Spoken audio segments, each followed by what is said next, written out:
Amritam Gamaya. Om Shanti Shanti Shanti.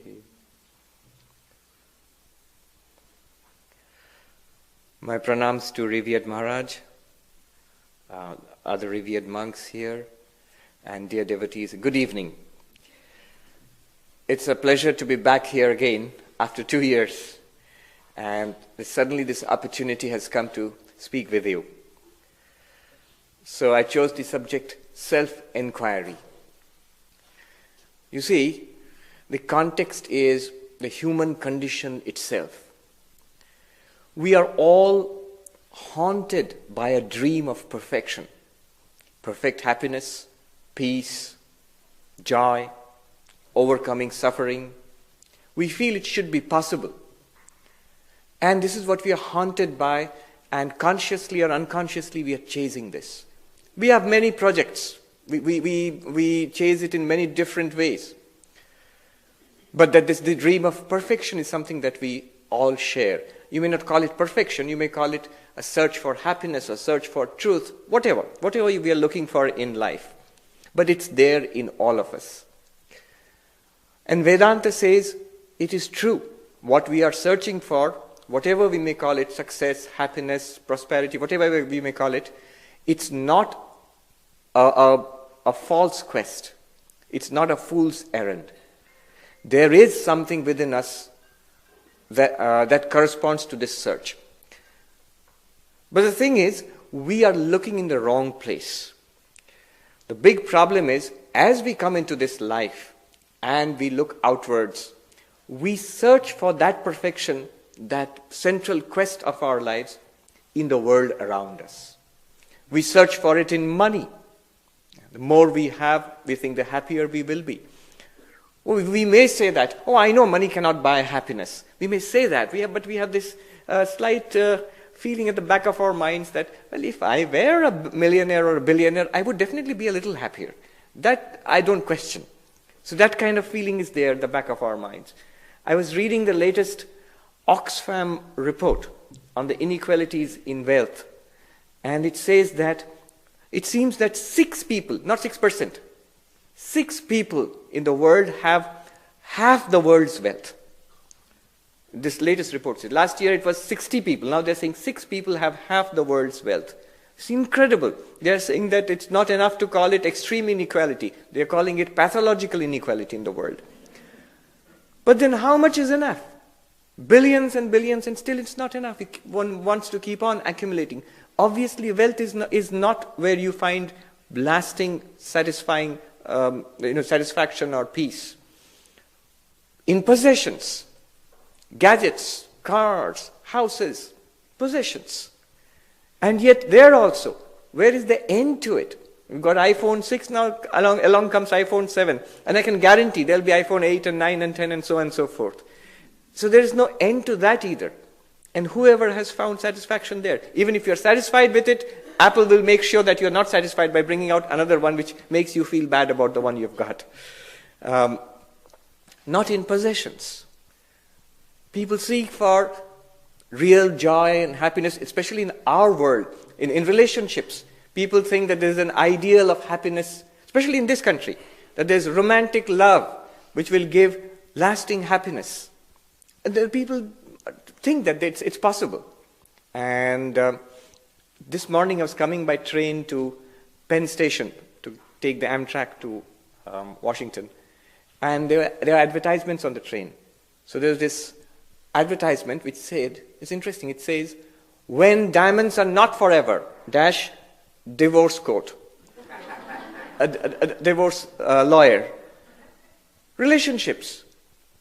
The most go into it with tremendous expectation and often ends up disastrously. Where do you find happiness? Where do you find that lasting peace which seems to be the deep quest of our lives? It seems nowhere, but there is a class of people actually who have found this. In history, we see all throughout history, there are these saints and mystics of different religions who claim to have found something that gives them deep and lasting peace and happiness.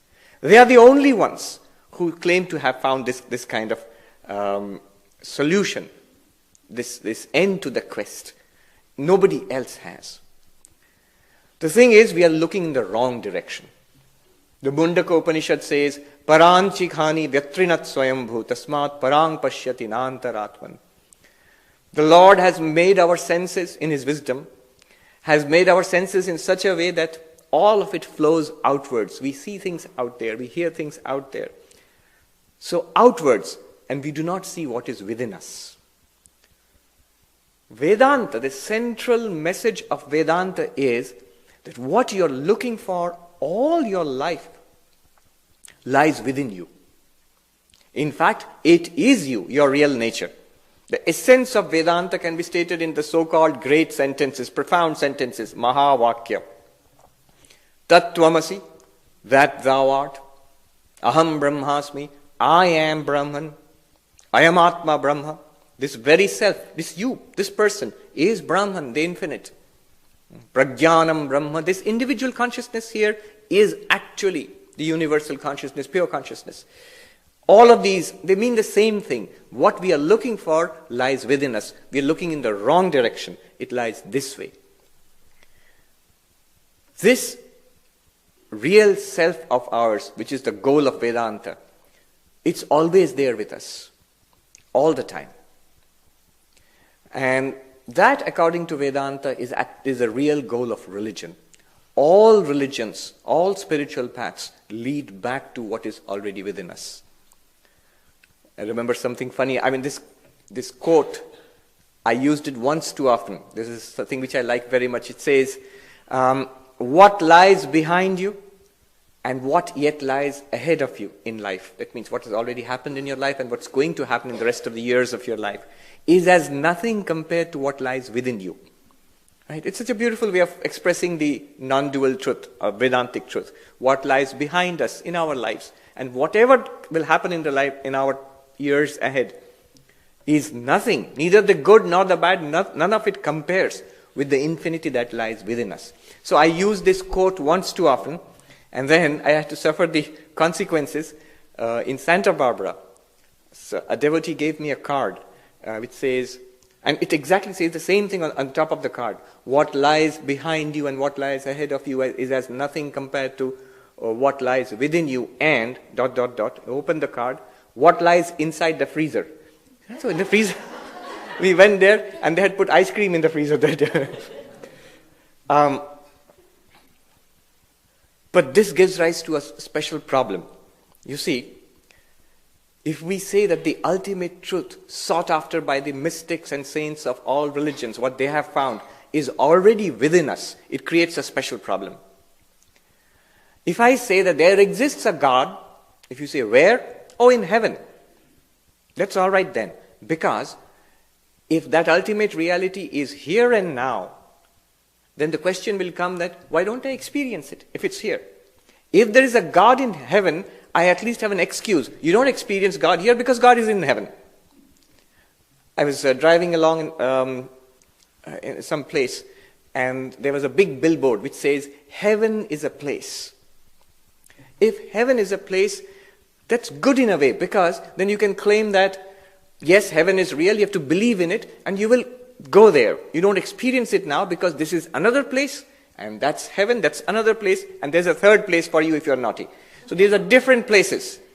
Since they are different places, it's no wonder that you do not experience them now, because they're elsewhere. Something that is separated from you by distance, some other place. You have to go there to experience it. So there is a post-mortem kind of religion, where it says that if you follow this, then you'll be rewarded or punished after you die, post-mortem. And then you go to the promised heaven or the threatened hell or whatever. And you can believe in it or choose to disbelieve in it. But the problem arises when you say Brahman, the infinite spiritual reality which Vedanta speaks of, is everywhere, all the time. There is nothing that is different from Brahman. All space, all time, and all objects are pervaded by that Brahman which Vedanta speaks of. Then we are justified in asking this question. If Brahman is everywhere, then Brahman should be here right now. It should be here. Yes. If Brahman is eternal, then Brahman should be right now also. And if nothing is different from Brahman, then this table and you and the chair and this building, none of this should be different from Brahman. But why is it that I do not see Brahman, let alone everywhere? I do not see it anywhere. Let alone all the time. I do not see it any time. Let alone in all objects. The saints are supposed to see Brahman, God in everything. I don't see it in anything. What's the problem here then? If it's everywhere, all the time, in everything, why do I not experience it? I should be able to experience it. And Vedanta says, so you should. You should be able to experience it, and you will. In fact, the way they explain it is, it's right here, right now, and not different from you. It's your inner spiritual reality. The only thing that keeps us from experiencing that, from seeing it as a reality, is ignorance. It's here, but we do not see it. We do not see it. How is that possible? So, if I say that there is, if you come and search, where is Eva here? And she's here, but you don't know who Eva is. And you look around and you say, where is Eva? And somebody points her out. That's her.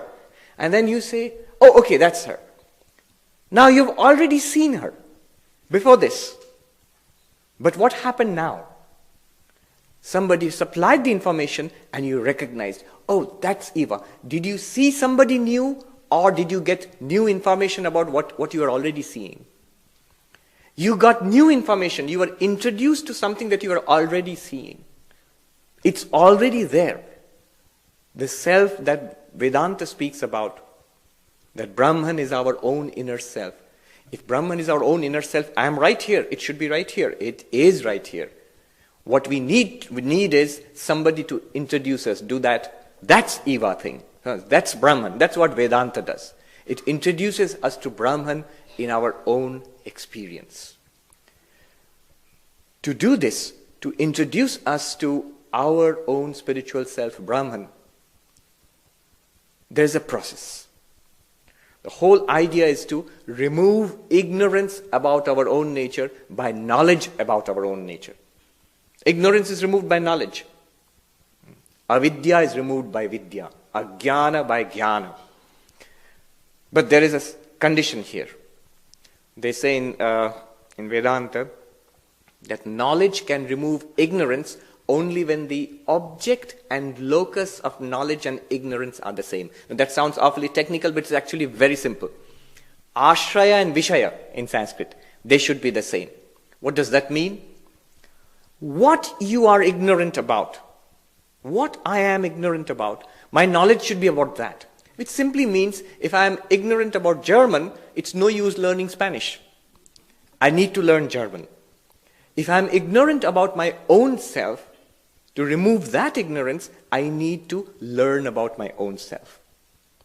And the knowledge and the ignorance should be in the same locus. Knowledge should come where there is ignorance. So my guru's knowledge will not help me. My guru may be enlightened, but that does not help me because the ignorance is not in the guru. Ignorance is here. So the knowledge should come here. The locus, ashraya, the place of ignorance, and the object of ignorance, the knowledge should match that. Simple, actually. How do you do that? You are going to be introduced, here you are introduced to Eva. When they say you're going to be introduced to Brahman, but Brahman is you yourself, your true nature. So you're going to be introduced to yourself. You might say, I'm here. What do I need introduction to? I need introduction to people I do not know. But Vedanta says, we do not know ourselves. Vivekananda in this country, I remember in one place in Complete Works, there's a reminiscence about Vivekananda by an American disciple.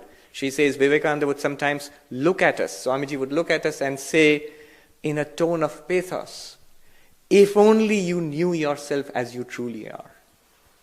If only you knew yourself as you truly are. That's what Vedanta is going to do. It's going to introduce us to ourselves. It's going to show the treasure hidden within. There's a beautiful song in Bengali which says that people of the world, they sit on the shores of an ocean of nectar and they are dying of thirst because they don't see it. They don't see it. They scrabble about in the sand trying to find sustenance and they cannot. They die of thirst. That's what we are doing in life. We are scrabbling around trying to get satisfaction. I remember this Swami in the Himalayas. I used to go and study Ashtavakra Gita with him.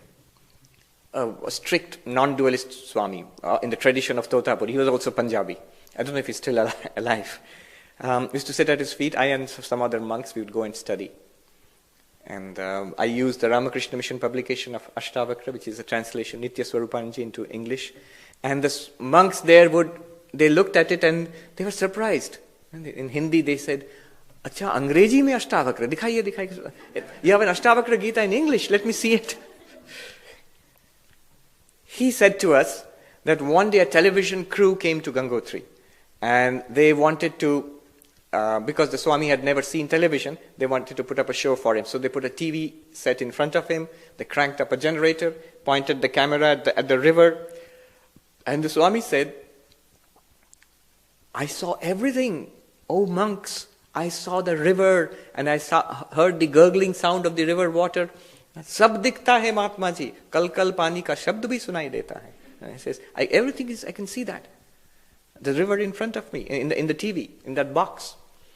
He says, then I said to the film producer, the director, I said, "Sir, can you give me a glass of Ganga water from there? Babu, ek gilas Ganga pani dijiye." And they laughed at him and they said, "Oh Swami, what are you saying? You can see it, but it's not there really." In Hindi, they said, "Dikhta hai, lekin hai nahi isme kuch." You can see it, you can hear it, but it's not really there. And then that Swami, I can never forget that, he turned upon us with fierce intensity. And he said to us, pointing out the towering mountain peaks around us, glaciers running down. It was summer, so there was no snow there, but it was up there in the towering peaks. They were the true Himalayan giants, 15,000, 20,000 feet around. And the forests and the Ganga below us. And he says to us, "O monks, all of this appears to you. There is nothing here. Ye sab dikhta hai, isme saar kuch nahi hai." Literally, there is no substance here. What he means by substance is, there is no reality to this, what appears to you through the five senses. And there is no satisfaction in this. It will not satisfy your soul. It will not quench the thirst, the eternal thirst that is within us. What we are thirsting for is not out there in the objects of the senses, in the rupa, rasa, gandha, sparsha, shabda, in the sounds, in the smells, in the touch, in the taste, in the sights. It's not there. That substance is not there. Where is that substance? Vedanta says it's you. It's your inner reality. And the process that Vedanta takes us through says, what you must do is to see yourself as you truly are. We reply, "I know what I am." And Vedanta says, you do not know the truth about yourself. The truth about yourself will be revealed. If I do not know the truth about myself, and I want to know the truth about myself, the process is inquiry. In the world also, the government sets up commissions, inquiry commission. What does the commission do? It's supposed to discover the truth. So we must set up a commission about ourselves. Vedanta is that commission about ourselves, which is going to reveal the truth about ourselves. So the central approach of Vedanta, of the Upanishads, I should clarify, I mean Advaita Vedanta, is the method of self-inquiry. It's an inquiry by ourselves into ourselves with the help of Vedanta. There are different processes, very interesting methods which are set out by Vedanta. This is the path of inquiry, Vichara Marga. There are different processes. We all heard about them. The method of the three states of the mind, waking, dreaming, and deep sleep. You inquire into that. or the 5 levels of the 5, I would say, layers of the human personality. The Annamaya Kosha, the food sheath, and the Pranamaya Kosha, the vital sheath, the Manomaya Kosha, the mental sheath, the Vijnanamaya, the intellect sheath of the intellect, and the Anandamaya, the bliss sheath, and investigate that. That's one way. That's another process. And there's another process, this method of the seer and the seen, Drig Drishya Viveka. What I propose to do here this evening is, let's follow one of these processes, just for a while, and see what we can discover. The idea is to get a taste of self-inquiry, the Vedantic self-inquiry. And maybe for a lucky few, you might walk out enlightened. But at the very least, we get a sense of how Vedanta approaches this problem. It's a very simple method, but you'll have to walk with me through this method. And it's a journey within yourself. It's a journey within ourselves. What are we going to do? Inquiry about the self, about you. People say Vedanta is a dry and boring subject. I say it's the most interesting subject of all. Why? Because it talks about that which is dearest to you yourself. What's the subject which interests us the most? Ourselves, we. And Vedanta takes that up. There's another objection, that it is too difficult. It's too difficult. We are not qualified. Vedanta sets out a long list of qualifications for those who would walk on this path. The razor's edge, Kshurasya Dhara, Viveka, Vairagya, Shamadamadi, Shat Sampatti, Mumukshutvam. If you listen to those qualifications, you feel like shutting the book and saying goodbye, thank you. But I heard this very interesting quote of Ramana Maharshi, the great Advaitin, the sage of Arunachala. Somebody asked him, am I qualified for Advaitic inquiry? Am I qualified for that? Because Ramana Maharshi would prescribe that who am I inquiry. And he said, did you say I? I, the vertical I. Am I qualified? If you said I, you are qualified. You have got an I. And you can inquire, who am I? So that way we are all qualified. Of course, everybody is preeminently qualified. Let's take up one method, one process, and see where it takes us. The process I've selected is the simplest and one of the most direct and most powerful processes.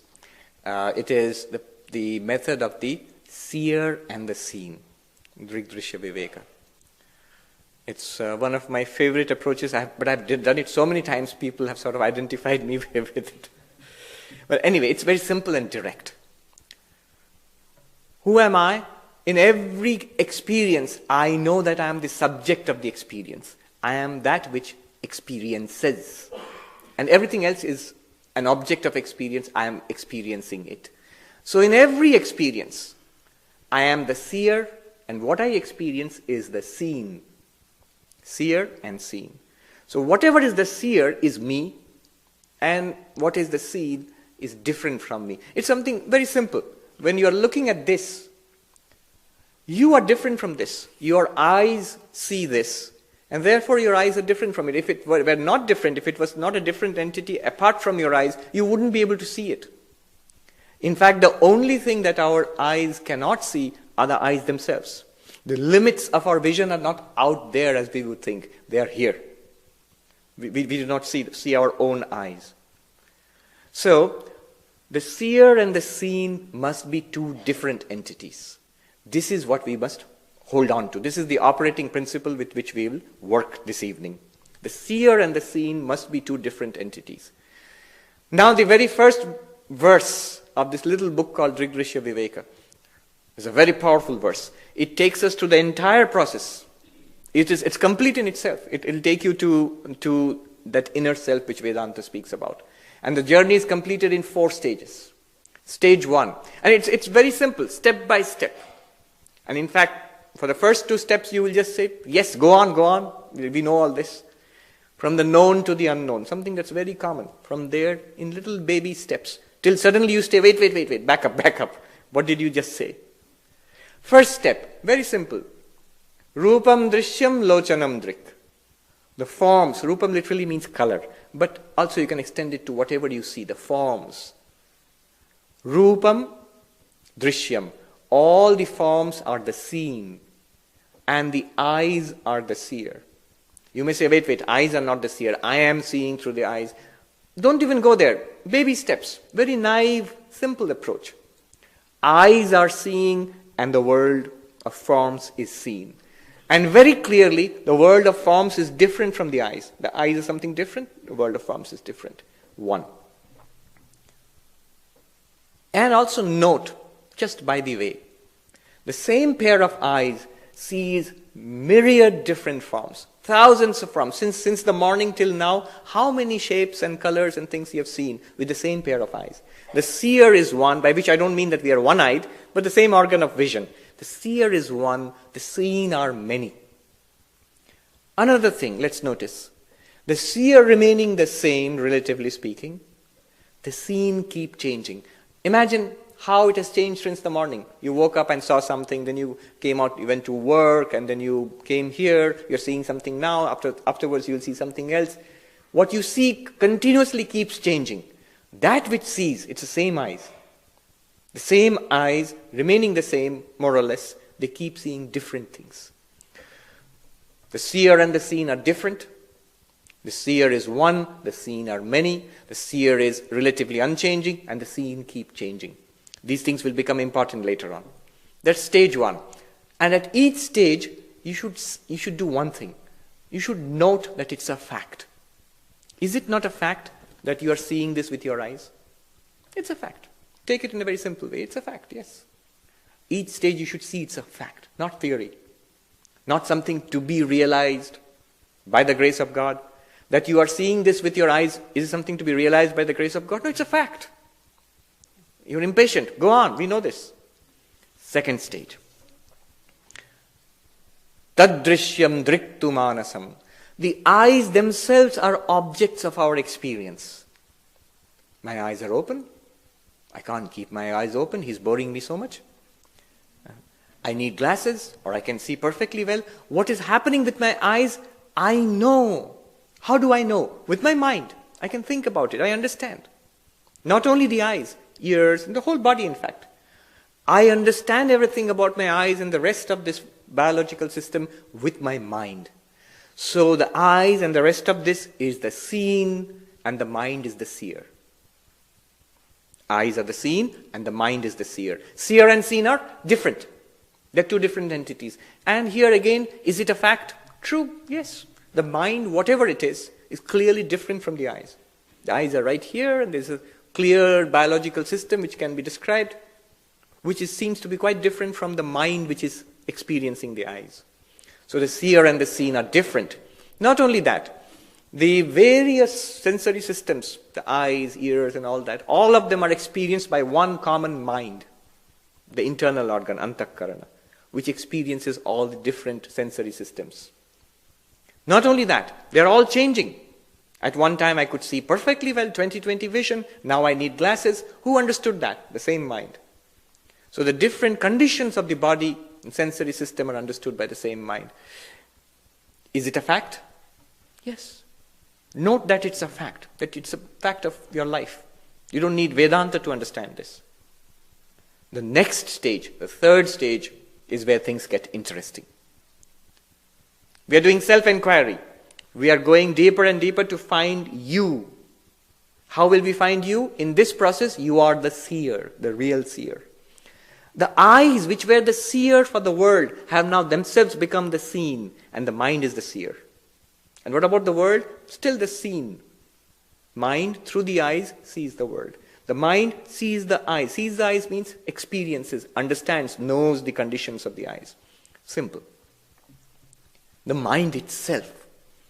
Drishyadhivrittaya sakshi. The third stage.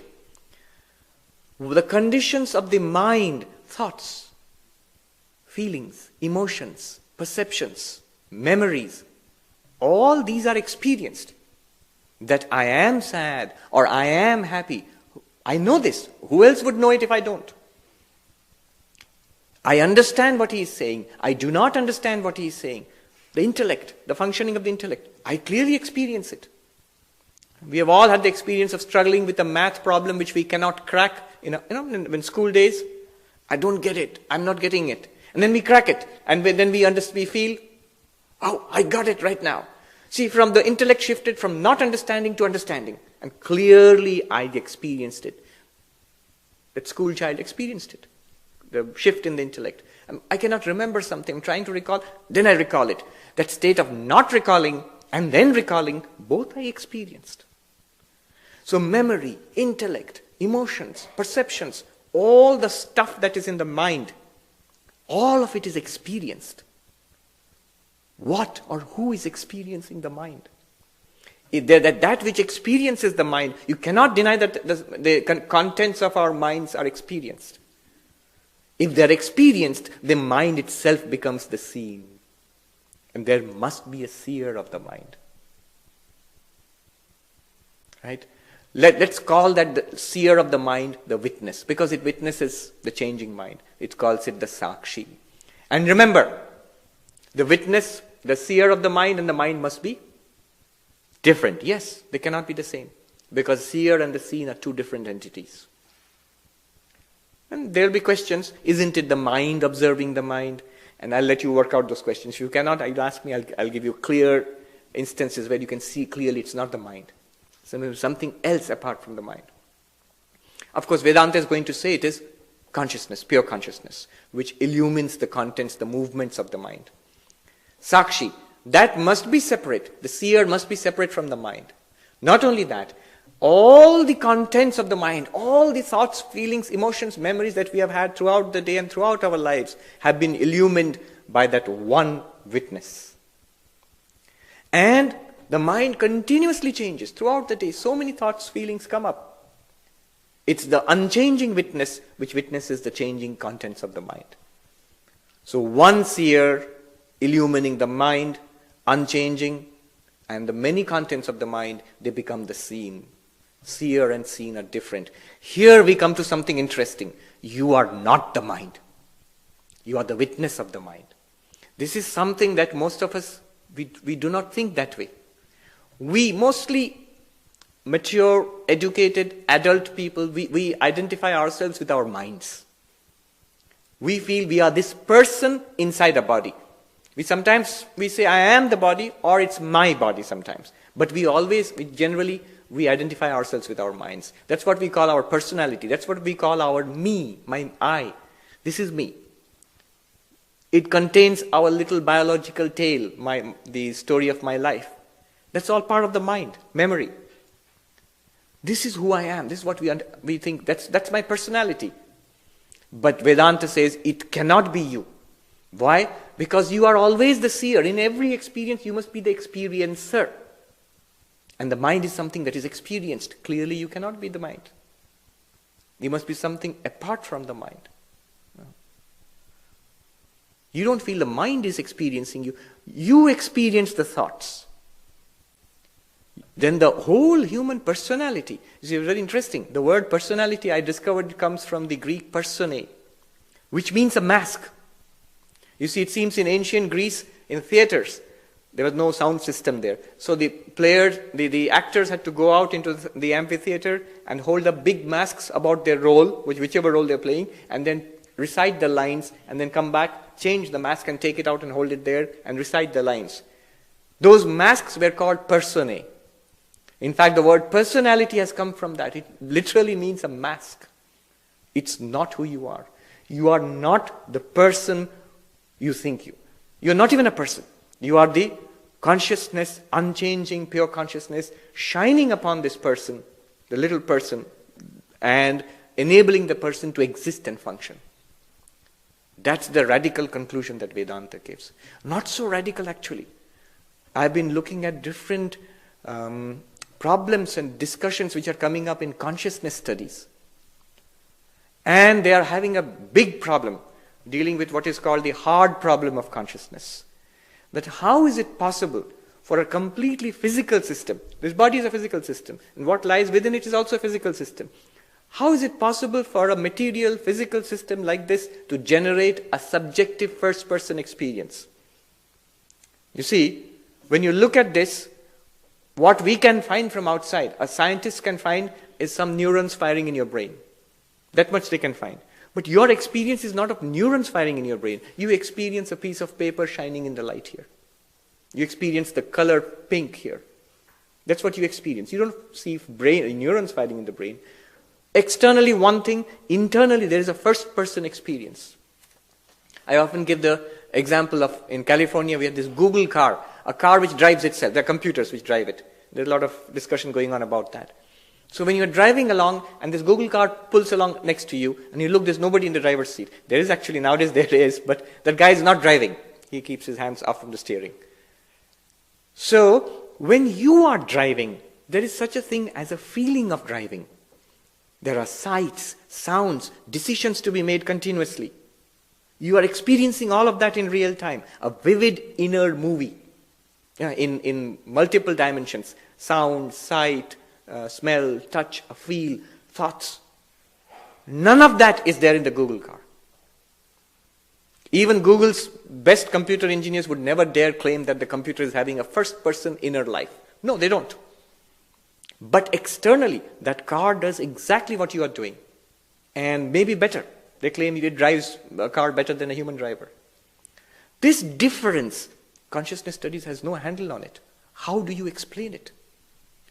That is what, we see, that is the inner experience, or the witness within our minds. Through the mind, sense organs. Through the mind and the sense organs, the body experiences the world. That is what we really are. Now the question will come, can I not experience that witness then? Here, let me tell you one thing. I said at every stage, check to see whether it's a fact. Your eyes are the seer, this is the seen. Is it a fact or not? Most people will say, yes, it's a fact. They will nod their heads. Mind is the seer, eyes and the rest of the body is the seen. Is it a fact or not? Can I know my body? Yes, I can. Mind is the seen, you are the witness of the mind. Most people at this point would say, that might be so, but I have to do a lot of sadhana to realize that. Vedanta at this point says, it's as much a fact right now as this eyes seeing this piece of paper. It's a fact right now. And the struggle is to recognize a fact as a fact. We are so tied up with the mind, and through the mind, the body. Once you get tied up with the mind, you're tied to the body also. Sukshma sharira, sthula sharira. They're closely linked. That it's very difficult for us to metaphorically step back and see the mind as an object like this. That's why the fourth stage says, Drigeva natu drishyate. The seer, the witness, never becomes an object of experience. Can we never know it then? You cannot know it as an object. If the whole idea of self-inquiry was to know the self, now are you saying that we cannot know the self? Should I not have taken the trouble to drive up here to the Vedanta Society this evening?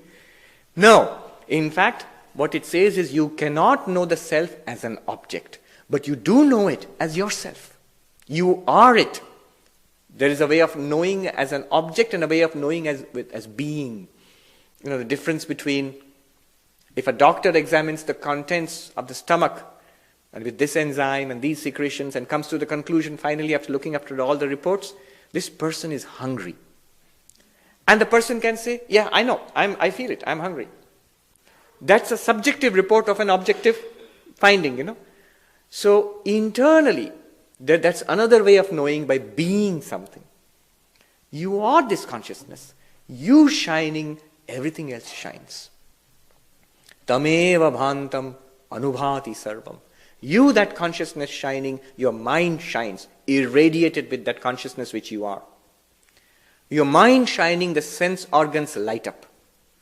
Sense organs shining, the world is revealed to you. You use this body to interact with the world. And yet, you are not the body no more than you are the car which you drive. You are not even the mind no more than you are the computer which you use. You can compare the mind to an app or a series of apps, set of apps which you deploy. You are not it. It's a tremendous, once we begin to get a hint of what they are saying, the first experience is of great relief and freedom. We are free of it. I exist when the mind is thinking, and I also exist when the mind is not thinking. I am the same all throughout. The mind changes. The body is mortal. That witness consciousness is unchanging, immortal. This is the conclusion of Vedanta. Not only that, that shining, everything else shines. And this is tasya bhasa sarvamidam vibhati. By its light is everything is lit up here. Do you know, every day we sing. You know, in the evening prayers, we sing to Sri Ramakrishna. Often we sing along, I'm being devotional. That's not Vedanta. What are you singing? Have you noticed? Jyoti ra jyoti, ujala ridikandara. The light of lights, shining in the cave. There's a cave of the heart. Shankaracharya says, cave of the heart is buddhi guha. It's the cave of the intellect. That consciousness which Drigdrishya Viveka speaks about, the sakshi, the witness of the mind right now, your real nature, is exactly what you are singing here, looking at Sri Ramakrishna. Jyoti ra jyoti. Just today in the morning in the center in New York, we were chanting early morning prayers. We were chanting Buddhescha sakshi nikhilasya janto yo vetti sakalam nachayasya vetta. The witness of the buddhi of all beings. Buddhescha sakshi nikhilasya janto. Of all sentient beings, there is a conscious witness which is common to all beings. Yo vetti sakalam, which illumines and knows everything. Nachayasya veta, for which there is no other knower, because you cannot make the knower an object. And we are chanting, I bow down to Ramakrishna, who is in this form. We think it's something very devotional, something out there. You are bowing down to your own real nature, exactly what you really are. When we do not grasp it directly, we make it into a god to be worshipped. That's the next best thing we can do.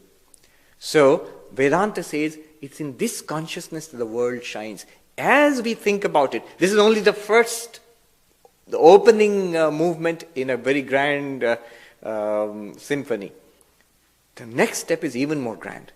As we think of this again and again, we identify ourselves more and more with the witness consciousness, unchanging witness of the mind and body. Then a remarkable thing begins to happen, something new. You begin to see that the world, the body and the mind are things which arise and exist and disappear in that consciousness, in that ocean of consciousness which you are. These are like waves which arise. It's not like light and an object. There is a light and here is object. Light comes and illumines the object. So is my consciousness like that? I am consciousness and I illumine these objects? No, not like that. You begin to feel all the objects are actually in consciousness. It's not that consciousness comes and illumines an object. It's rather all this, whatever is the scene, the universe, the body and the mind are in consciousness. They are not different from consciousness, no more than the waves in the Atlantic Ocean are different from the ocean. It's not that there is an ocean, there's water and there is a wave. Oh no, you cannot show me the wave apart from the water. In the same way, all that is experienced in consciousness is not different from consciousness. We begin to get the intuition of that. And Vedanta says, you are intuiting correctly. Ayam Atma Brahma. This very consciousness which you experience as your inner witness is none other than Brahman, the ground of the universe. The whole universe is kalpita, is imagined, is an appearance in this ocean of Brahman, which you are. That's the meaning of Tat Tvam Asi. I could go on, but I'm sure there'll be questions in your mind. If you have any questions at this point, do you? One, yes, there's a question there. We have got, I think, 5 or 10 minutes for the questions. You talked about an aspect which connected with, we started working our mind. Yes.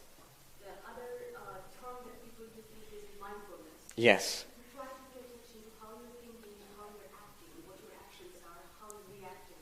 Yes. It seems to be very difficult to separate self-respect and self-ego on a daily basis when we act. When I pay attention to how I'm thinking, should I say something in a meeting? Should I say something to this person? The hardest part is to separate, well, this I should say because I have self-respect. And this feels like ego. How do we separate that? Okay. I'll answer in the context of what I've been saying so far. Here is something interesting. When you have mindfulness, another name for that would be a kind of introspection. When you look and watch, not just the mind, you'll start off with something simple like the breath. You're breathing in and you note that you're breathing in. You're breathing out, you note that. It's a vipassana practice in Buddhism. And from there you go a little more deeper into the sensations which are arising in the body, anchoring yourself in the breath. Then you go deeper into the thoughts and emotions which are arising in the mind. That's subtlest. And you are aware of that and you note what is arising in. You know what's the difference between this and the Vedantic approach which I just said? The difference is this. There you are aware of what is arising, what exists in the mind, in your awareness, and what subsides again. That's all you are aware of, and you are mindful. What Vedanta says precisely at that point is, what is aware of all of this? Vedanta, in that meditation, you are interested in the contents which arise and subside in your awareness. Vedanta is interested in the awareness itself. Right? What am I thinking of now? What's in my mind now? Mindfulness. What is aware of the contents of my mind now? Vedanta. Okay? Now to answer your specific question, how do I distinguish between what's, for example, self-respect and ego? Am I being egotistic or am I protecting my self-respect? From the highest standpoint, from the Vedantic standpoint, I am not the ego. That's the first thing we must understand. That's the central point. Why am I so worried and concerned about the ego is because I think I am the ego. Who am I? I. The word I, that's who I am. But the ego is just a function of the mind. Abhimanatmika vritti, ahankara.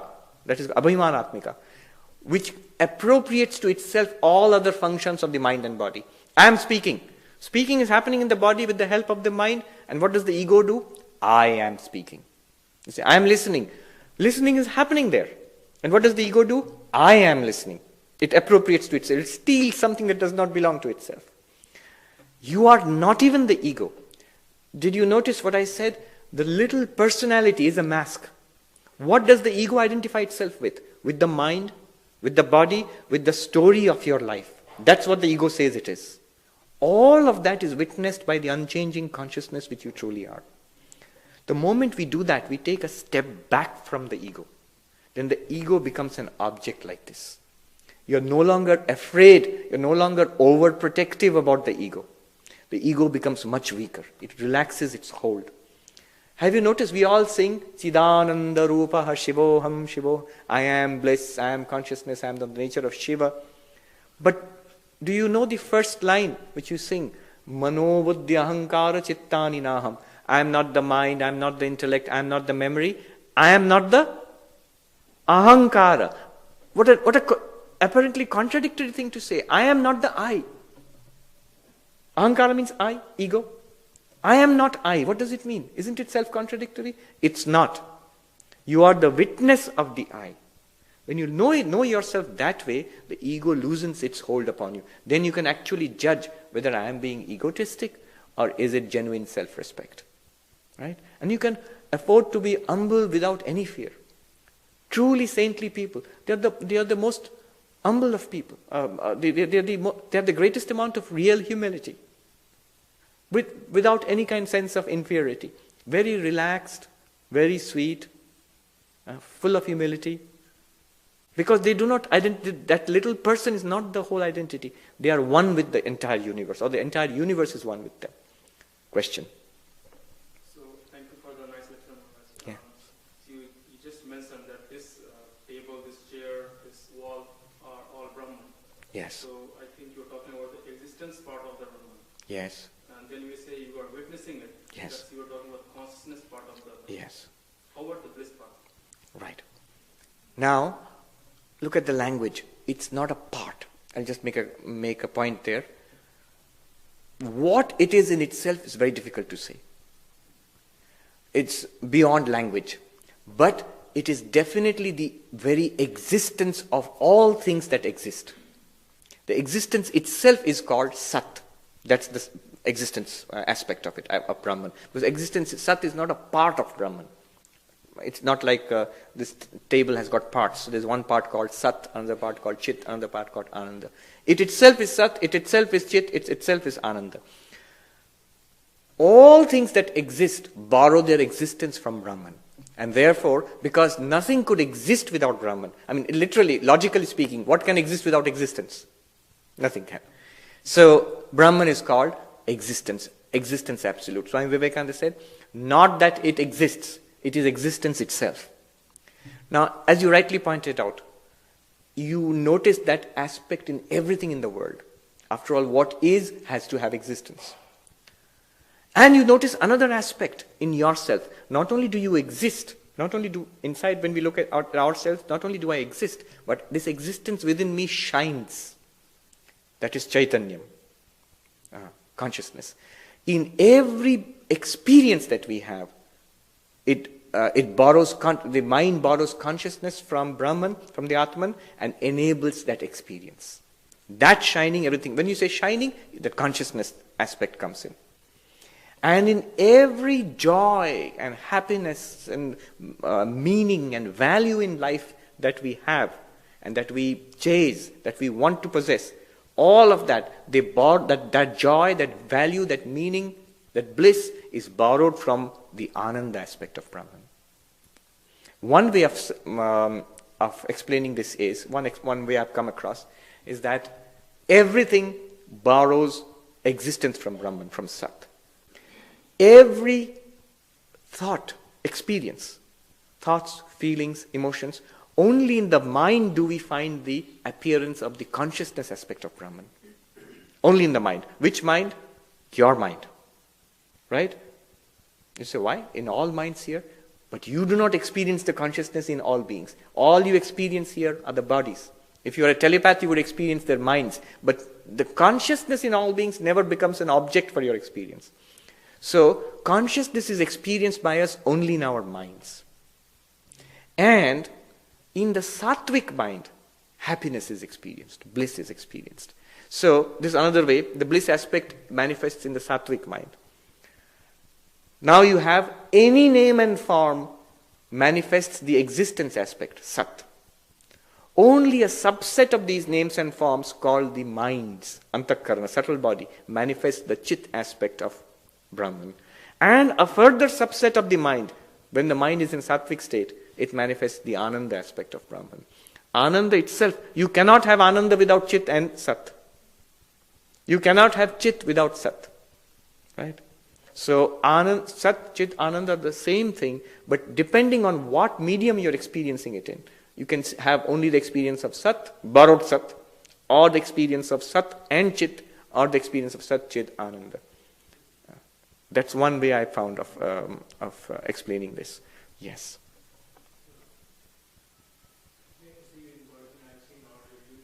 Uh-oh. Yes. Yes.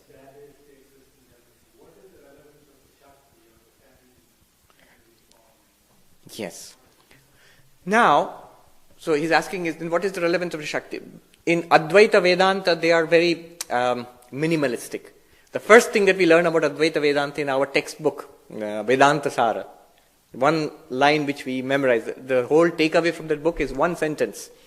Vastu Satchidanandam Advayam Brahma Ajnanadi Sakala Jada Samuha Avastu.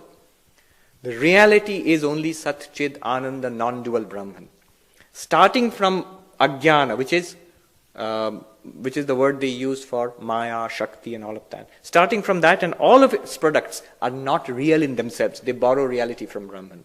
So in non-dual Vedanta, Shakti or Maya in itself is something that depends on Brahman for its existence and manifestation. And yet, you cannot deny it. If you have to explain why that absolute existence, bliss and consciousness absolute manifests in all these forms, you cannot explain it in itself. So something is there which leads to this kind of manifestation. When you give stress on that something, then Shakti becomes important.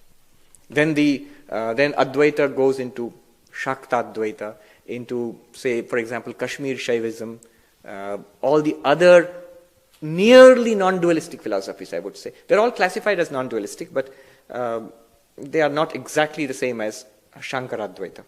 So there more and more importance is given to the Shakti, the manifestation aspect. Yeah. Yes. Thank you very much. I'm very fortunate to really, not like that. For 3 years, my thirst has been quenched. Thank you. And there are, I think, 3 parts or 2 parts. The witness, is it the consciousness or it is the consciousness illumined by the Brahman, it is the present in everything. That is the first part. And second, is it Brahman, the consciousness which is illumined in us, that is we see the consciousness that is not different from the consciousness of all the other things we see outside. Yes. So this is irrespective of the forms, name and forms and everything. Yes. And how do we really, because the karmic action, the interaction, relationships, are they manipulated by this extent of consciousness, or they are not affected, it is only our Maya, it puts the relation. Well, okay. And third part, They are all big questions. They all deserve a separate class each. Yes, but ask, please do ask. no, that the application is, I think with Vedanta or your lectures or maybe other part or self-enquiry, everything, having got the knowledge, like once to realize we are not this body, we are not this mind, we are something else which is universal, which is exists in the stone, tree, everything. Having got the knowledge, how is it we can be guided by that in everyday, our action, our life? I think that is the most important question. Yes. First of all, the question about consciousness, the part 1 of the question. One way is not to get caught up in terms. Because what I'm calling consciousness is, if you read some of the other Neo-Vedanta teachers, for example, Nisargadatta uses a completely different terminology. So he uses awareness for what I'm calling consciousness. The Sanskrit terms are more precise. Chaitanyam, Sat, Chit, Ananda. I'll give you one way of a very clear approach. Vedanta always sticks closely to, cleaves closely to our experience. In your experience right now, if you want to trace yourself back to the pure consciousness, which is your real nature, which is you actually, there's a definition which goes like this. What is Chaitanyam, pure consciousness? Anidam Chaitanyam, not this consciousness. In our experience, whatever you can say, this table, this body, this breath, this thought, none of that is you. None of that is consciousness. That's an object of consciousness. This thought, this Vedantic idea of Sakshi, also this. Right? When you use just this definition, which is also something in the Buddhi itself, use it to step back and back towards yourself. That points you towards pure consciousness. You can use any term. You can call it pure consciousness, the pure subject, Atman, Purusha, whatever you want to call it. That's the answer to the first part of your question. And this consciousness is common to everything. You see, common to everything also. When you say pure consciousness is all-pervading, actually what you are doing is you're bringing in the concept of space. And from the point of view of space, you are saying pure consciousness is all-pervading. Even space is something that is imagined in consciousness. So in one sense, is pure consciousness all-pervading from the point of view of space? Yes. When you say pure consciousness is eternal, again you're bringing in the concept of time. And then you're saying that pure consciousness is eternal. And when you say pure consciousness is in everything, you're bringing in the concept of everything. Right? And it's there for everything. So in Sanskrit, it's more precise. Desha, Kala, Vastu. The moment you bring in Desha, you have to say pure consciousness, Chaitanyam is Sarvavyapi. When you bring in time, Kala, you have to say pure consciousness is Nityam. And when you bring in Vastu, objects, people, things, the universe, You have to say pure consciousness is not different from it's common to everything. But in itself, pure consciousness is beyond being all-pervasive, eternal, or even being common to everything. This pure consciousness being in everything, in Gita it's there, 13th chapter. Kshetragyam chapi mam vidhi sarva kshetreshu bharata. Krishna says to Arjuna, know me alone to be the knower in all beings, in everybody. That which says I, which knows, which mistakes itself to be an individual sentient being, is in reality me, not different from God. In that sense alone, aham brahmasmi. Our real nature is Brahman in that sense alone. The third question is the most important. It's Vivekananda clearly put it. Each soul is potentially divine, and the goal of religion is to manifest this divinity. I always thought, why did he not say to know this divinity? It's not enough to know it. It should be manifested. He says, Vivekananda says, my goal in life can be put in a few words. Mission in life can be put in a few words. To preach unto mankind their inner divinity, and how to make it manifest in every movement of life, in our thoughts, in our speech, in our day-to-day actions, in our living. How can this light shine through this through life? That's a great teaching of the Ramakrishna Vivekananda tradition. Not just to keep it there. If one has a strong conviction, if one has a strong insight, it will manifest. But if you make a deliberate attempt to manifest it, then it becomes more effective. Our lives become blessed.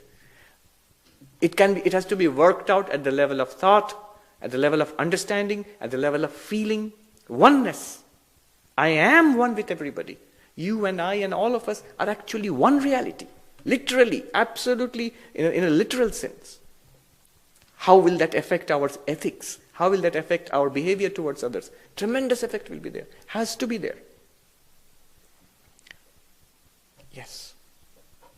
Thanks for a very thoughtful presentation. Thank you. And very logical, meaningful. You get us. I have two questions that. Yes.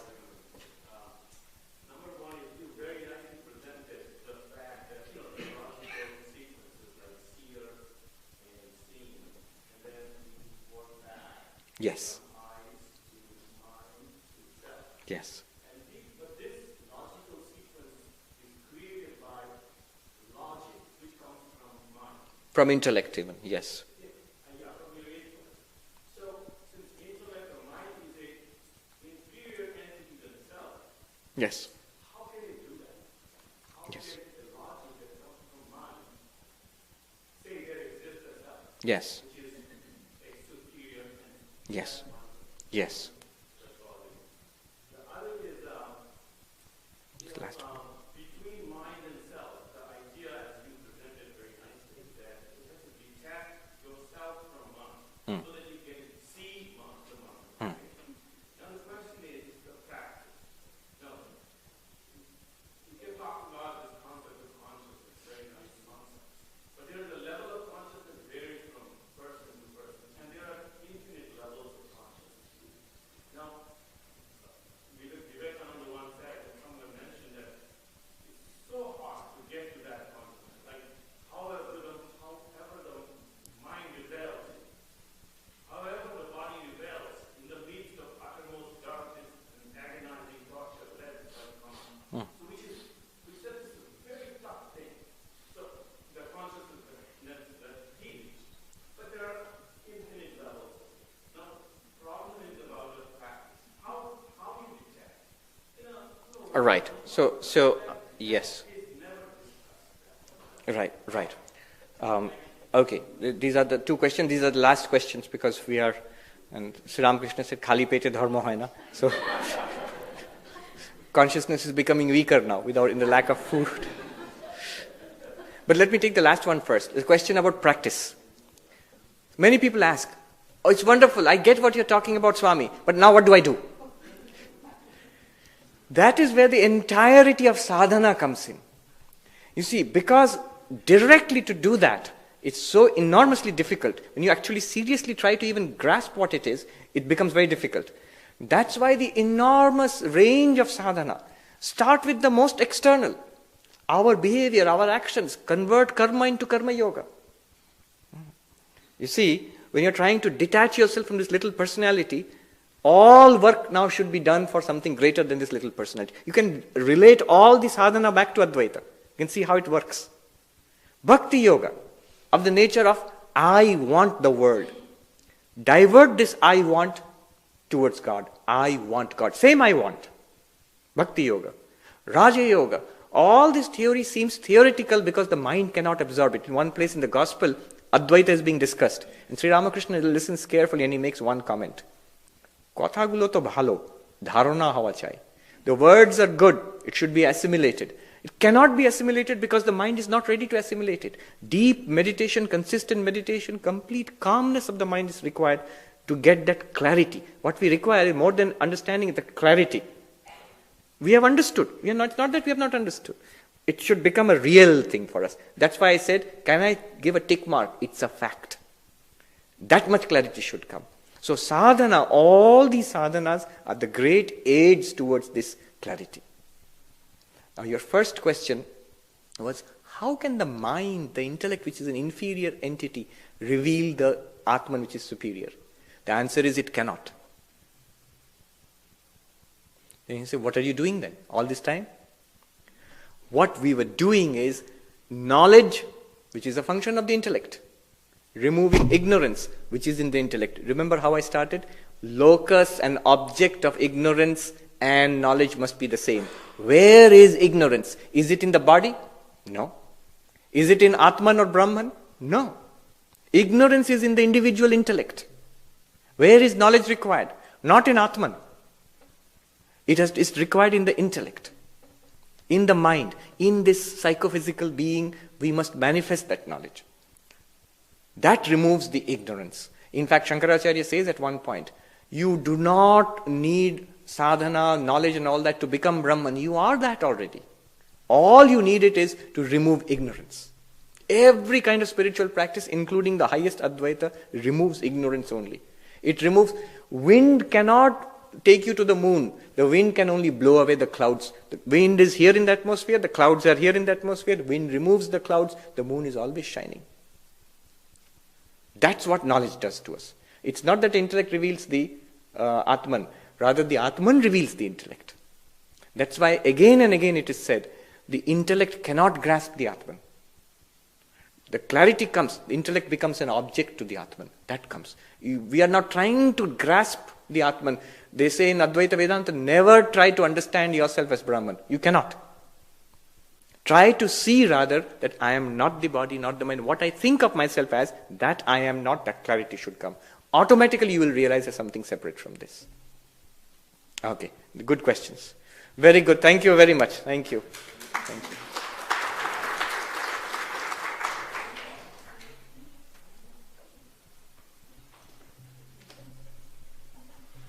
So now that Swamiji is not so far from us, New York, we hope that he'll come every once in a while. He's very busy, of course. Now he has a big center to run by himself, but still not so big. But in any event, we hope that Maharaj, that you'll come back whenever you can.